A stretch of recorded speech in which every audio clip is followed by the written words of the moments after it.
Good morning and welcome to the first Sober Heathen Paranormal podcast.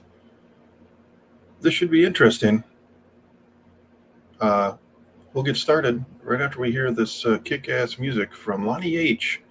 Again, coming through with one hell of an intro. Check it out.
Dude, I tell you what a way to get pumped up before doing a podcast. This music, thanks again, Lonnie.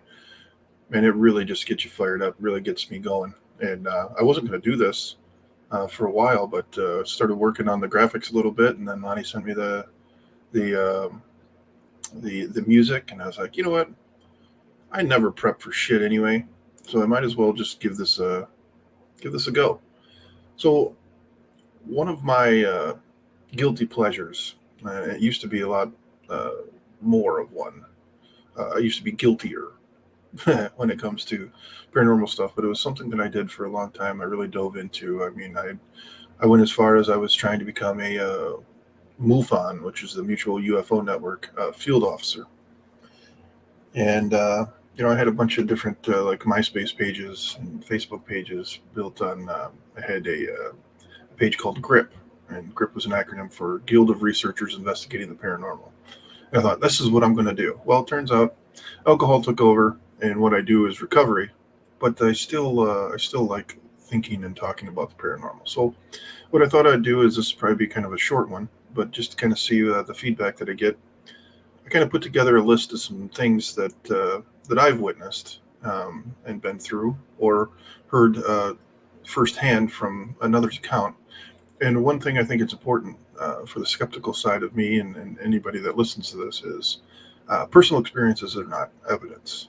You know, we can experience something and somebody else can experience the same event, and we can come away with pretty pretty drastic differences in what we saw and what happened. So with that in mind, I'm still going to go ahead and share some of these things, and just for fun, let's have a little fun on the Sunday morning at 6:30 a.m. So when I was really deep into this thing, and I feel like, well, let's go back to the beginning. So I was always a fan of the paranormal, and the first thing that really got me hooked was I believe I was in middle school, probably sixth, seventh grade, and I crushed on this girl. And the small town that I lived in, um, everybody's prefix to their phone number was the same. It was 465 whatever. And so all I needed was the last four digits of this girl's phone number so I could have it. Now, I was too much of a coward to call her, but I wanted the number anyway for whatever reason. So a buddy of mine pulled out his sister's Ouija board, and we asked a bunch of questions. And then finally I said, dude, I'm going to ask it for this girl's phone number. And so I said, can I have the last four digits of so and so's phone number? Well, the little piece starts to move slowly, and we did the whole, are you moving it? No, I'm not moving it. You're moving it. No, I'm not moving it. You're moving it. And anyway, so it came to four numbers. I would say the four numbers, but I've already said the prefix, so I don't need her parents. If that's still her parents' home phone, I don't need them getting a phone call. But it gave four numbers, and I ran downstairs to the phone book again because we had the area phone book, and it was easy to find. I looked under the last name, and sure enough, there was a number 465, blah, blah, blah, blah, blah. Couldn't believe it. So excited. So I remember going to school the following Monday, and I asked that if it was her phone number, and she's like, yeah. She's like, how did you know? And so that was like pretty exciting, and that opened the door to this middle school age kid to like, wow, there are things that aren't supposed to be real. And then, I was still at a young enough age, like, oh, was this the devil? Because I was raised in a Christian home, so there's a lot of thoughts going through my head, but I was far too um, intrigued by it to be afraid of if it was something evil, right? So that led me into high school to continue to be interested in it. I remember doing printing off spells with a buddy of mine in our computer class. That's what we call it, computer class. It was basically surf the internet, and I listened to Godsmack every day. But I remember printing off these spells, and he had a crush on this girl, so he wanted to do a love spell. And I told you this is going to be fun. So I remember reading on these websites, like, you have to do it exactly as it's supposed to be done, or it's really going to screw you up. So long story short, we didn't do it how we were supposed to. So we were supposed to have some sort of cauldron. I had a coffee can. You're supposed to write in red marker. I only had a pink highlighter. And I think we're missing something else, but we went ahead and did it anyway. He went through and he said the spell. He threw it into this coffee can. It was supposed to burn, and that was supposed to send it out into the universe or whatever it was supposed to do. Well, we had this little tiny fire going in this coffee can. The air can't get to it. We had no idea what we were doing. And so he's reading the spell. I'm like, oh, dude, hurry up. The fire's going out. And he hurried up. He said it and he threw it in there. And I was like, oh, man, it's not going to work because the fire. Well, must have been a gust of wind or something, because when that paper hit there and it sat there for about a second, it just kicked right up and that burned the shit out of that paper. Kind of crazy. So we're like, okay, well, we'll see what happens. Well, I don't know if anything happened between those two or not. I don't think so. But what I do know that happened is I'm laying in bed that night, and this is in my backyard where we did this spell. And I'm laying in bed, and all of a sudden, my dog and I were laying there, and all of a sudden, there's a pounding on the front door, on the wood door. Now, we have a screen door that's locked at night, and that rattles so somebody'd have to open that up to pound on the other one, but it's always locked.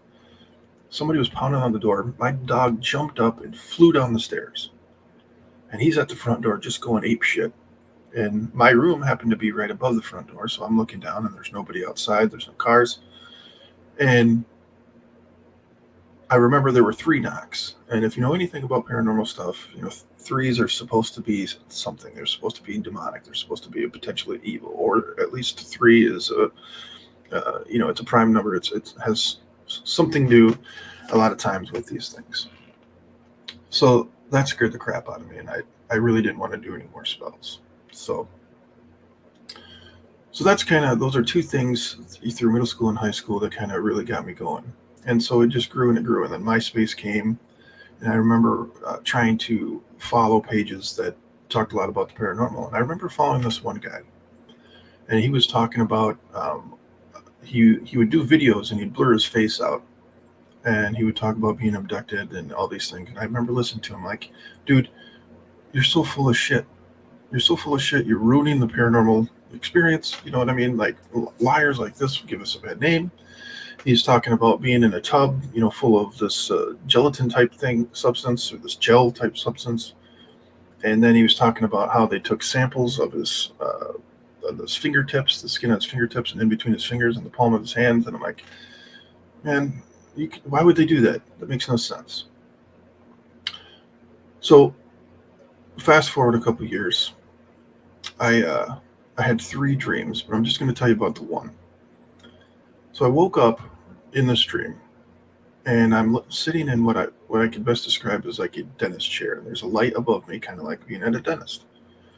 And there's this being standing up to the side. And when I woke up, I knew that I wasn't supposed to be awake, and I couldn't let this thing or person know that I was awake. So I remember just kind of staring forward and trying not to blink and trying to act like I'm awake. And this being was taking some sort of object and going around my ears, and it sounded like a zipping. It was like zip, zip, but there was a puff of air with it around my ears. And then I remember him going to the other side. Zip, zip.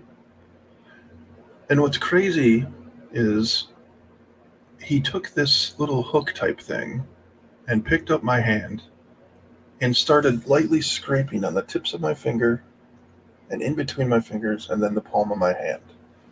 The exact thing that this guy, not the exact thing, but similar to what that guy was saying on MySpace. Now, this was years later. This could be just remembering it, right? That could absolutely be the case. But it was pretty crazy. So when it went to my left hand, I looked over and there was like a smile on it. I can't remember its face, but there was like a smile and it was just like, ha, I was wondering how long you could keep this up. And then I freaked out. And I remember jumping out of the chair and I took off running and I felt something grab my head. And it was as if I was being pushed forward and pulled up at the same time. And I landed on the floor and bam, I woke up in the chair and then nothing. It went blank and I woke up in my bed and I was like, whoa, what the hell just happened? So again, that could have been my subconscious remembering the story from this guy and putting it years later into this experience. I'm totally okay with that being a plausible explanation. So one of the strangest stories that I heard secondhand comes from my great grandmother, and she is a devout Christian, reads a Bible every day. She was going to church every Sunday when she was able to, and everything is God. Everything happens because of God. And so it was strange. One day I was driving home from work and I called her, as I often did, to see how she was doing. And she said, Scotty, I got to tell you something. She's like, last night I saw two angels in my bedroom.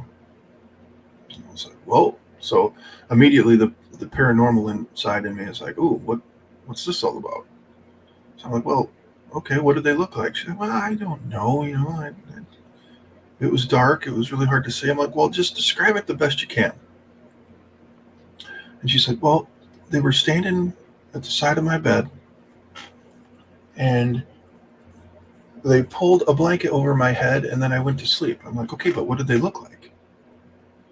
Well, they weren't really that tall. I was like, okay.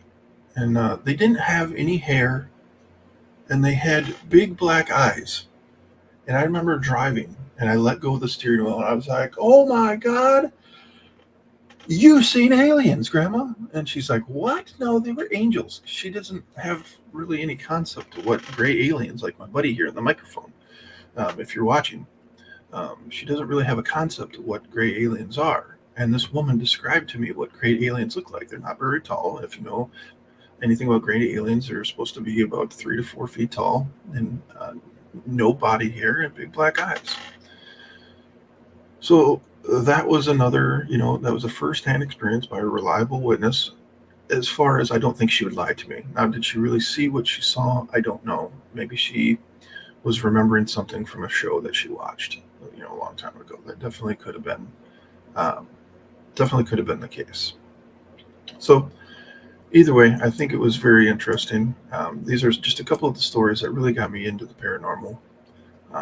I would love to talk about this more. I'd love to hear other people's stories and get their thoughts on these things. I know that it's not everybody's cup of tea, but it sure does give me a little bit of excitement to talk about something a little different than recovery. I do want to say there are some things that if you are interested in this, you can look up the Rendlesham Forest incident. That is where it was a forest near a military base, where a craft landed in the woods and 2 officers approached it, 1 touched it. There's a lot more to the story, but if you look up Rendlesham Forest, it's a fascinating story. Also, Betty and Barney Hill is another great story to look into, about an abduction, and they did hypnosis to go back and kind of relive it, and it's the tapes are available to listen. It's very fascinating. And then one of my favorite ones is, I think most people would know the movie Battle for Los Angeles, but there was actually like a real event that happened where an unidentified flying object came over this military base, and they fired hundreds and hundreds of rounds of anti-aircraft ammunition at this thing. And it turns out later on they said that it was just a blimp or a weather balloon that they shot down. It's always with a weather balloon, you know what I mean? But that's another good story that if you're looking to get into paranormal, these are some things that you could read about and kind of just kind of dive into, and it'll tickle your fancy if you haven't read into them yet. I have a bunch more stories. I had I've done a couple ghost investigations inside a couple of different homes. I would love to share those sometimes, but today I think I'm just going to keep it brief, just to kind of see and test the waters to see if anybody is interested in this kind of stuff. And I'm sure you'll hear from me again later today with some recovery stuff. Again, thanks so much for listening to the Sober Heathen Paranormal Sunday chat, and hopefully we'll talk soon. Take care, guys.